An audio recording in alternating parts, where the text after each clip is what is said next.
Quarta pergunta. Se a disciplina de filosofia fosse adicionada no vestibular, vocês acreditam que poderia aumentar não só a importância do professor trabalho para os mesmos? Primeiro que é meio complicado, né? Você botar a filosofia no vestibular, porque são tantas tradições antagônicas, opostas. Então você teria que primeiro definir que conteúdo você iria aplicar. E aí você acabaria favorecendo uma tradição ou outra, que é impossível você dar conta de tudo, né? Mas sim, aumentaria os postos de trabalho, sim. Agora, com relação à visão da sociedade e da escola, o professor de filosofia, é sempre caso a caso. Eles sempre vão ter uma imagem negativa do filósofo. Porque o filósofo aqui no Brasil é visto como o bagunceiro, um vagabundo, né? Então, cada escola, cada caso, cada professor vai ter que romper, quebrar esse preconceito. Que mostrar que não é bem assim. Que o professor de filosofia é responsável, tem conteúdo, o conteúdo é interessante para a sociedade, para o aluno, para a escola. Então, eu creio que aumentaria sim os postos de trabalho, caso filosofia entrasse no vestibular, mesmo porque obrigaria aquela questão que o Robson falou anteriormente, de que o professor que ministraria a disciplina teria que ser filósofo mesmo. Um professor que não é de filosofia, dificilmente eles colocariam, porque agora a disciplina seria para o vestibular, teria que preparar esse aluno. Então aumentaria os postos na rede privada. Os diretores, donos de escolas privadas colocariam o professor de filosofia, porque aumentaria a chance do aluno dele se dar melhor nas provas do vestibular. Então aumentaria os postos de trabalho. E com relação à imagem, é isso que eu falei. A imagem é o professor mesmo que constrói em cada caso, cada escola, cada sociedade da qual ele faz parte. Quanto colocar filosofia no vestibular, eu vou discordar um pouco do João. Quer dizer, eu vou concordar que é complicado, porque a gente tem que acabar escolhendo dentro de uma grande tradição alguns temas, alguns assuntos, mas isso também acontece na academia. Tem que ser feito escolhas mesmo, né? Não tem como um profissional que abriria, como o João disse, o mercado de trabalho na rede privada. A rede privada ganha marketing quando os alunos deles passam no vestibular, e aí eles não iam poder vacilar, colocar professores de outras áreas que não conseguissem preparar eles para entrar no vestibular. Na rede pública eu não sei se contribuiria, porque é aquela velha questão. Tem que mudar esses hábitos de colocar professores de outras áreas na área de filosofia. E eu não sei se contribuiria para sanar esse problema, né? Colocar a filosofia no vestibular. Eu sou um pouco pé atrás com essa proposta, porque aí a gente tem que fazer uma revisão de conceitos, né? O que seria então aí a filosofia? Que tipo de conteúdo você iria trabalhar para esses meninos? Porque aí você pensa, bom, a filosofia tem que se trabalhar necessariamente com textos, né, e com leitura desses textos. Mas também a filosofia, além de trabalhar com esses textos e a leitura desses textos, trabalha com a capacidade do próprio aluno, incentivar a capacidade do próprio aluno de discutir sobre esses textos e de concordar ou de discordar com esses textos. Quando você pensa em colocar a filosofia no vestibular, aí você já engessa um pouco a filosofia entendida como essa prática que eu acabei de falar, de discutir, de concordar ou de discordar com esses textos. Porque aí você vai inserir uma rotina nas escolas, onde essa rotina seria o seguinte: tem um conteúdo a ser ministrado e, portanto, um conteúdo a ser absorvido. Tem simulados para serem feitos sobre esse conteúdo. E aí você já não estaria mais trabalhando filosofia, mas história da filosofia, ou história dos conceitos filosóficos, né? Porque você poderia partir para um viés de trabalhar a história da filosofia, ou trabalhar a história dos conceitos filosóficos, história do conceito de ética, do conceito de moral. Então a filosofia ela correria talvez o risco, talvez não, mas até agora eu enxergo assim, ela correria o risco de se tornar não filosofia, mas história da filosofia. Porque aí os alunos teriam a necessidade de fixar conteúdos e não de ter discernimento sobre os conteúdos e discutir os conteúdos. O tempo seria curto para discutir esses conteúdos. Aí elas, pelo lado da aceitação dos alunos, talvez melhorasse, porque ia ficar tão necessário estudar filosofia quanto biologia, quanto química, quanto física, quanto história, quanto literatura. Mas a prática filosófica talvez perdesse alguma coisa. E a outra é a visão do professor de filosofia na sociedade, né? O outro ponto. É como o João disse, né? A visão de professor de filosofia na sociedade vai do próprio professor. A visão de professor de filosofia está muito desgastada por conta de uma tradição que tem de como vem sendo os professores de filosofia. pessoas que, se você entrasse na universidade, você veria pessoas mal vestidas, para chocar, né? Pessoas com um certo odor forte, né?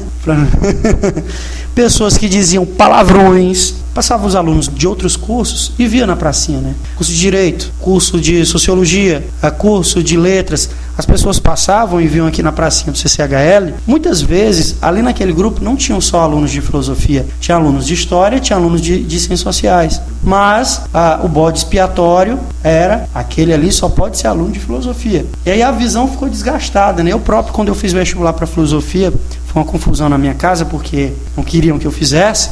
Disseram, bom, tu vai fazer curso de filosofia, é para passar o dia debaixo daqueles pés de caju, chupando caju. E junto com aquelas pessoas que usam drogas. E aí o aluno de filosofia, e vocês que são alunos de filosofia, percebem que a coisa não é assim. E vocês estão tendo a oportunidade que muitos no passado não tinham, que é, por exemplo, os grupos de estudo, que já muda o perfil. Você tem o PET, que já muda o perfil do aluno e, consequentemente, muda o perfil do profissional. Sai professores mais sérios, mais empenhados, com mais conteúdos e mais qualificados, não só no sentido de ter o diploma na parede, mas qualificados conteudisticamente falando. Agora, isso é um processo lento, porque as imagens custam a sair da sociedade, né? E ainda a imagem que vigora é de um professor relapso, de um professor, não de filosofia, mas de um professor da bagunça. Quando eu comecei a ministrar de filosofia, os professores das escolas olhavam assim para mim e diziam, olha, tu é o primeiro professor de filosofia que precisa mostrar identidade para provar que é professor de filosofia. Porque geralmente os professores de filosofia que eu conheço são caras cabeludos, que são desbocados, que são radicais, assim, mas radicais não no sentido filosófico. Radical em qualquer outra coisa que não filosófica. Eu concordo com o David no sentido de que seria complexo tratar a filosofia no vestibular. Pensemos um texto-chave da tradição filosófica, das Meditações, Descartes, ou mesmo o Discurso do Método. A leitura que uma tradição faz é que esse texto é essencial, é importantíssimo. Outra tradição, como a hermenêutica, já vê o começo de um erro, o começo de uma aceitação da metodologia, de uma metodologia não adequada para tratar do problema. Então, tem o mesmo texto, duas leituras diferentes. Então, como você ia abordar isso? Com relação ao o que o David falou, que muitos estão inseridos no PET, boa parte, alunos competentes, e também tem os grupos de estudo hoje, aqui na UFP, que não tinha há 5 anos atrás, 4 anos atrás, não havia grupos de estudo, os professores coordenando grupos de estudo. Hoje, eu acho que se você fizer um levantamento, quantos alunos estão fazendo iniciação científica aqui em filosofia? A iniciação científica se tornou uma coisa essencial no curso. Isso depois de um tempo para cá. Então, daqui a uns 5 anos, eu acho que a imagem do professor, do acadêmico de filosofia, vai ter mudado bastante. Quero comentar aqui o que o David falou sobre ser com o pé atrás em colocar a filosofia no vestibular. Por conta de tempo, né, você disse de tempo, e da gama de assuntos que é a filosofia e o medo de se cair numa história da filosofia. Os PCNs, eles exigem que a gente trabalhe nos alunos de filosofia do ensino médio algumas habilidades. Que habilidades são essas? Né? Pensamento crítico, ter um comportamento mais ético no mundo.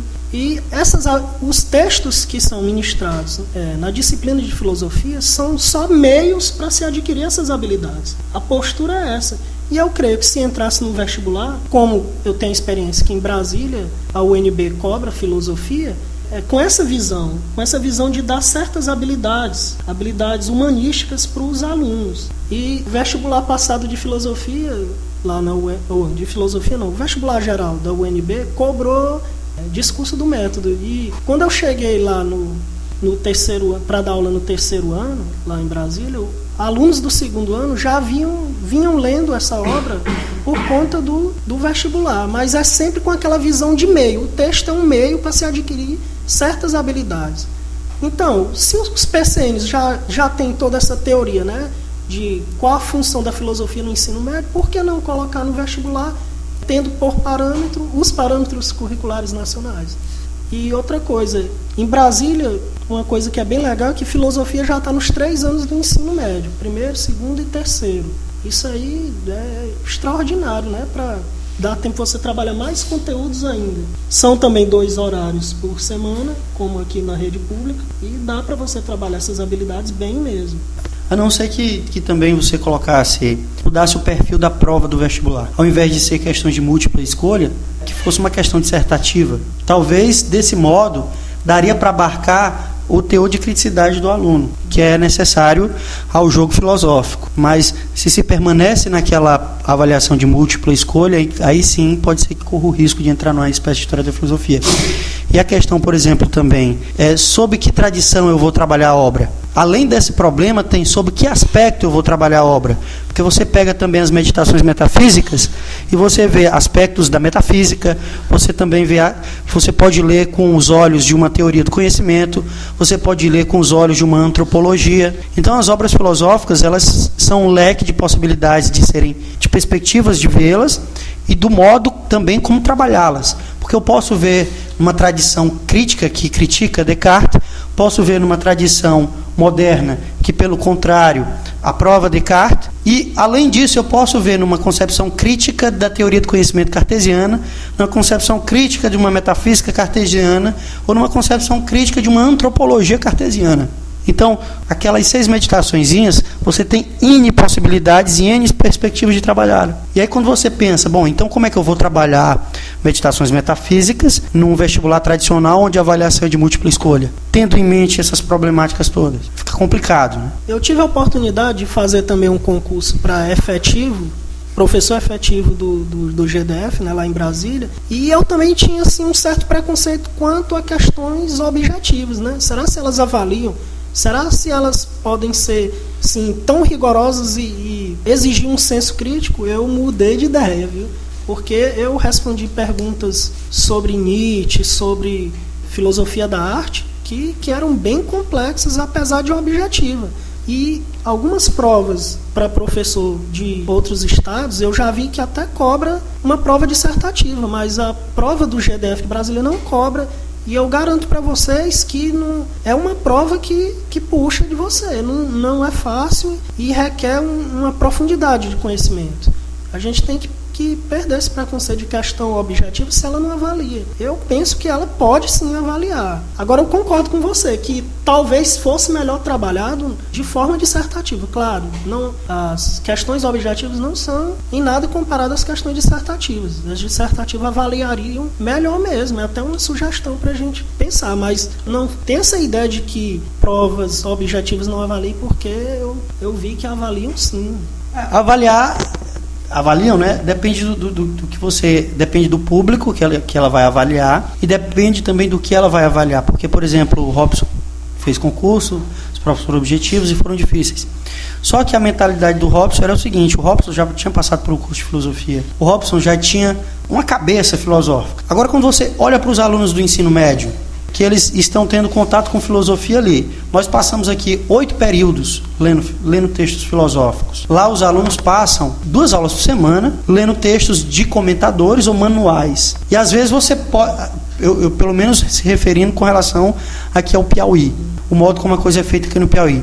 E você pega manuais e às vezes manuais bem complicados de serem trabalhados. E aí a coisa se complica porque o aluno vai para a prova com o intuito de que a filosofia é um meio para passar no vestibular, mas não com o intuito de que é um meio para raciocinar. E você pode colocar questões objetivas, bem complexas e tal, como são colocadas, que requer um auxílio, um exercício mental do aluno. O aluno vai raciocinar, e raciocinar muito, mas para decidir qual alternativa é a mais acertada. Mas quando você coloca uma questão dissertativa, por exemplo, você pode disserte um texto sobre a perspectiva moral platônica e, posterior à descrição da perspectiva moral platônica, teça um comentário sobre. Então, a questão aqui é que na prova objetiva falta o comentário, a articulação argumentativa, né? Será que é ok a ética platônica? Vamos fazer aqui uma comparação entre a ética platônica e a ética aristotélica. Como cobrar isso numa prova objetiva? É como o próprio nome diz, é objetivo, né? Vamos comparar aqui a ética platônica e a ética aristotélica. Platão disse isso, Aristóteles disse aquilo. Mas quando você pede para um aluno dissertar, disserte tecendo um comentário sobre a ética platônica e a ética aristotélica. Parece que aqui não é que exija menos o teor de intelectualidade numa prova objetiva. É que aqui exige mais a capacidade argumentativa do aluno. Que uma das características da filosofia é a questão da argumentação também, né? O filósofo é aquele cara que lê, aquele cara que argumenta, aquele cara que escreve.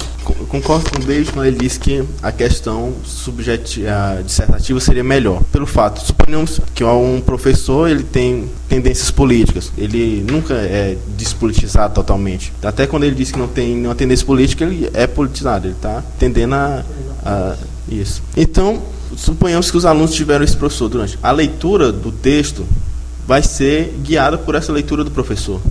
Não tem como. Então, se a prova for feita elaborada por professores de outra formação, ela vai exigir outro tipo de resposta, objetiva.